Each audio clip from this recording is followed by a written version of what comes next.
I know my wife well, and I know that she has big goals. She's wearing her sexiest attire, a form-fitting scarlet dress with a low-cut neck and a short hem. She's also wearing jewelry that's meant to draw attention to our shared past, as well as her amazing natural beauty. This includes a brooch I gave her on our 15th anniversary, and a necklace from her 3rd. On Mother's Day, I gave her earrings that I'd bought her on our honeymoon. She's wearing high heels with fishnet stockings. She's cooked my favorite dinner and waited on me hand and foot since I came through the door. She's gone the extra mile. I've tried to be a generous husband, but I'm not made of money. I've been a personal injury attorney in private practice for most of my career. And while that has allowed our family a certain level of comfort, there are still limits. This level of effort means that she is asking for something far beyond those limits. My wife and I know that what she wants is more than we can afford. Bored Susan was able to stay home and raise our 2 kids, have flown the nest and are at college.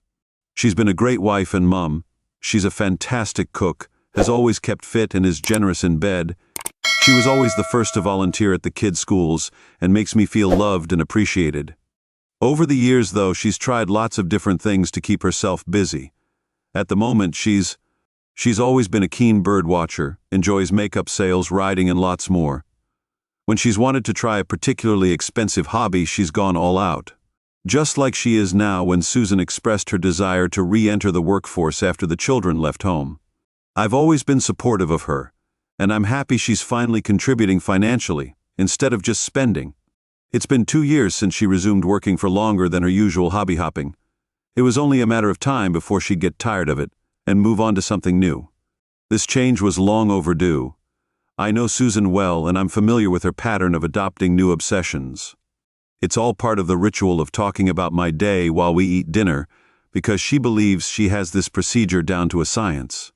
Trying to bring her to what she truly wants would only end up ruining a wonderful supper during her period of self.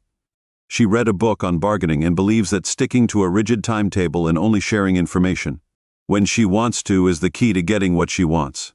It's not a bad strategy, but she's used it so often that I can see all of her plays from a mile away. After dinner, she cleans up and asks me to sit with her in the living room. I sit in my chair and she stands as usual. She wants to. She wants to give an impassioned defense of whatever she's on about, so she wants the ability to range about the room. She'll make her case, telling me how happy this will make her. She'll offer something in exchange, like new golf clubs, promises of financial return, an indulgence of time and money for one of my pet projects, or something she feels is of commensurate value if I accept. She'll fall in my lap and ask me to take her to bed, promising sexual favors. She also likes it when I give her something extra, and this usually depends on what she's already got. If I say no, she'll probably be really disappointed for a few weeks or months, and then she'll try to get what she wants by going behind my back. But over the years, I've found it's easier to just say yes, because I know she'll get bored before she gets too carried away. My wife and I know that Susan's trying hard to get an easy yes. Then she starts talking about her work, which she enjoys.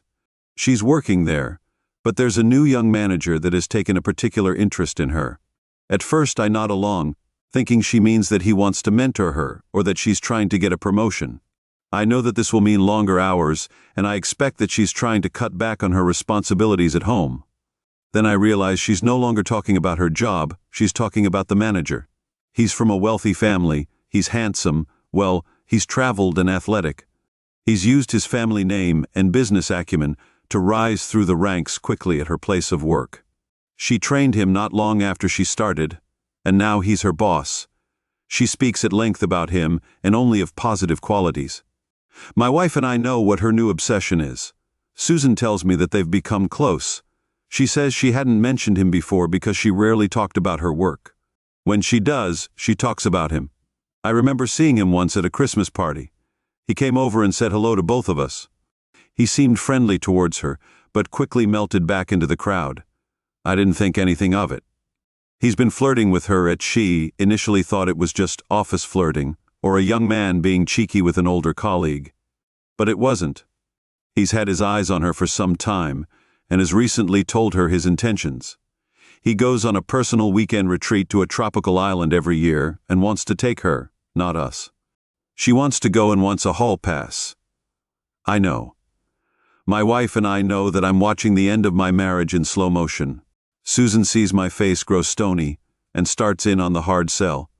She was a virgin when we married, and she wants to know what it's like to be with another man. He is a class act. We'll keep it a little secret from the outside world. This will be the only occasion, and it won't change that. She loves me for us both. It'll be an adventure. She'll be full of energy when she gets home and shower me with love that's unrelated to me. It's just a non-sexual relationship. I'll give this to her if I truly love her. She can tell it's not working. She moves on to bargaining. I can have my own whole pass. No two of them. No unlimited one. She'll let me get that boat I've been wanting. He's promised to buy it for me. He'll arrange a separate getaway with a supportive friend. He's assured me he'll boost both our careers. She's promised to fulfill any sexual desire of mine for the rest of our lives. She'll never refuse me anything in or out of the bedroom. Yet I've expressed my desire for a faithful spouse. I know my wife well, and I understand that she is not cheating on me. Susan says she is being faithful by seeking my approval rather than doing something behind my back. She wants a pass so that she can stay faithful while we both have new experiences. She says she doesn't want to cheat. I say that she doesn't have to cheat at all. She just wants to. She gets angry and calls me a hypocrite because I slept with others before her, as if our vows didn't matter. She calls me selfish because she spent decades of her life on me and our family, while I got to have a career, as if I was fortunate to work long hours at a job I didn't enjoy. She calls me old-fashioned. I'm not going to open our marriage up to the idea that fidelity is just a trend that comes and goes. I sit there impassive as she vents her spleen. I know my wife, and I know she won't let this go. Finally, Susan falls silent. I tell her that I can't stop her. I know that she'll decide to go behind my back as she has before when a new obsession has taken over her mind. I tell her that asking for permission without caring if it's granted is still cheating, and I don't give my permission. I tell her that if she leaves with him, she should not return. She'll not be welcome. She looks at me but says nothing. She turns on her heel, ascends the stairs and locks our bedroom door. My shoulders slump. I've already started to grieve, and there's nothing useful to do right now. I'm stuck alone with my thoughts. I have no outlet for my anger and sadness. I go to the spare bedroom, change out of my clothes and climb under the covers. I toss and turn for the rest of the night. I know my wife and I know that I won't sleep easily tonight. Susan is gone by the time I wake her. Her suitcase is gone. Her warm weather clothes are gone. Her phone is not there. It's charging on the bedside table. I can't contact her from the bedside table. She's left me a note saying I'll change my mind once I've had time to think.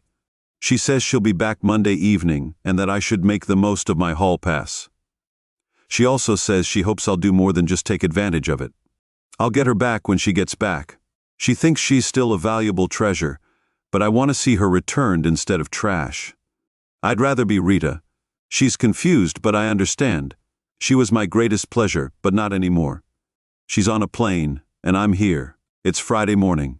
I've set an out-of-office message because there's more important work to be done. I had no outlet. I had a rough night, but now I'm just waiting for things to unfold. I called an old friend and got the legal ball rolling. He's drafting the divorce papers, and I sent him a copy of our prenup, which has an adultery clause and the details of our assets. I told him to be fair but not too generous, given that she's the mother of my kids. Given our asset arrangement and prenuptial agreement, fairness should be a given, especially given my wife's disregard for legal matters. This should be straightforward. Susan kept a tidy home, which is her forte. Gathering her belongings and storing them away is effortless. As soon as she opens the door, I want her to grasp that this isn't her home anymore. Of all the things I did this weekend, packing and organizing gave me the most sense of control amidst the turmoil. By Monday morning, I was drained enough to find some rest. I called our children to prepare them for what was about to happen. I kept the details somewhat vague, but they knew that their mother had chosen to cheat on me. They're trying to force me to open our marriage. They're smart kids. They know me and they know that there is no dissuading me from my course. I cry with them and tell them I love them. At least she hasn't poisoned this. I call our closest friends and they are shocked. I call my parents and they are supportive. I call her parents and they are awful. I know my wife and I know. that no one is on her side. Susan's plane will land soon. My friend worked through the weekend to help me out and burn the midnight oil. He gave me a copy of the papers in a plain but unmistakable manila envelope. I have chosen not to have her served at the airport. It's not out of any loyalty. I hope she's embarrassed and ashamed.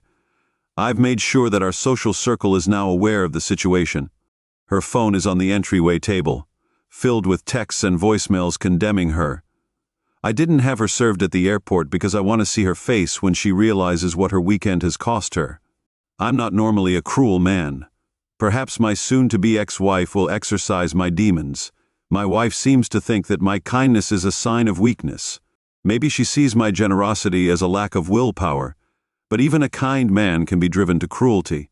Even a generous man can put his foot down and say no more. I know my wife, and I know that she will soon be far less comfortable than she is used to. Susan opens the door. She has a broad, relaxed smile on her face, and she's undeniably stunning. For a fleeting moment, I'm sure I'm struck by a twinge of remorse for what's unfolding. But then reality sets in. I remind myself that it's not about to happen, it already has.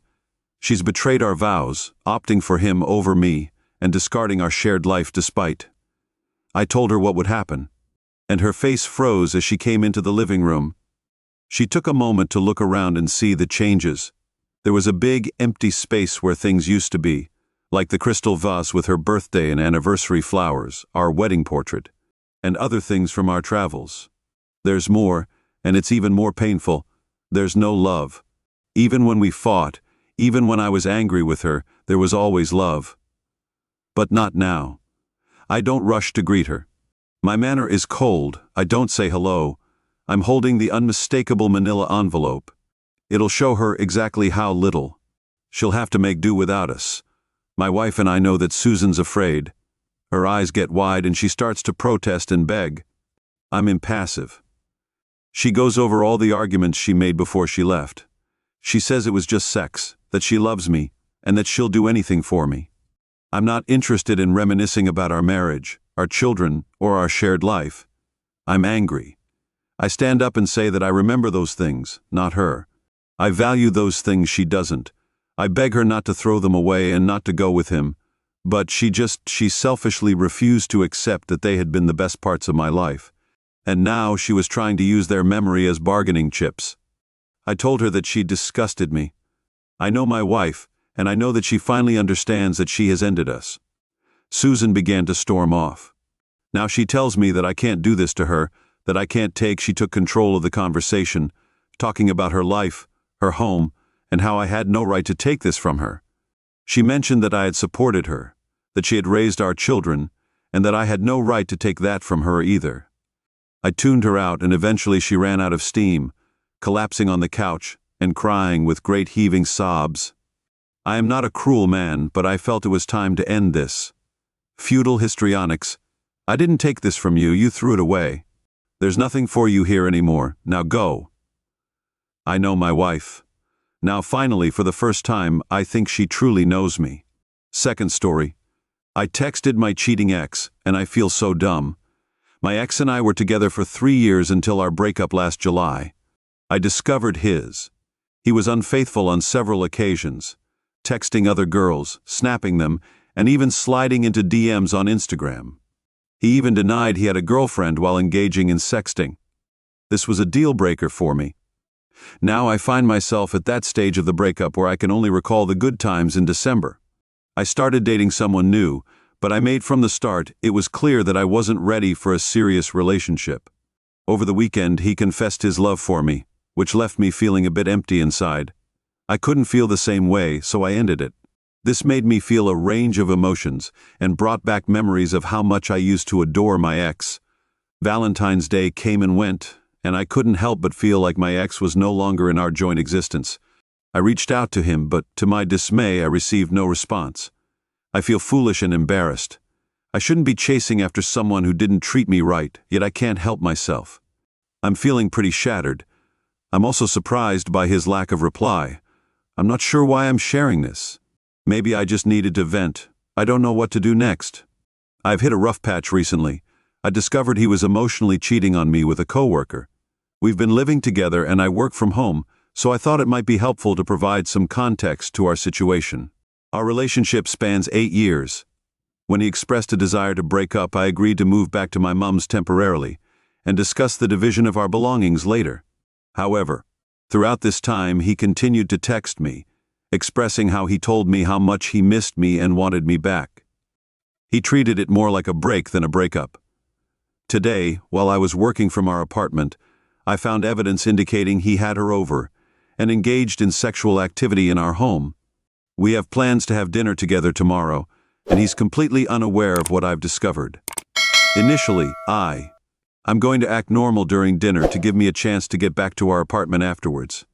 I'm not sure how to confront him about my findings and officially end things. Should I ask him to leave? And how long should I give him to pack up and move out before we break our lease?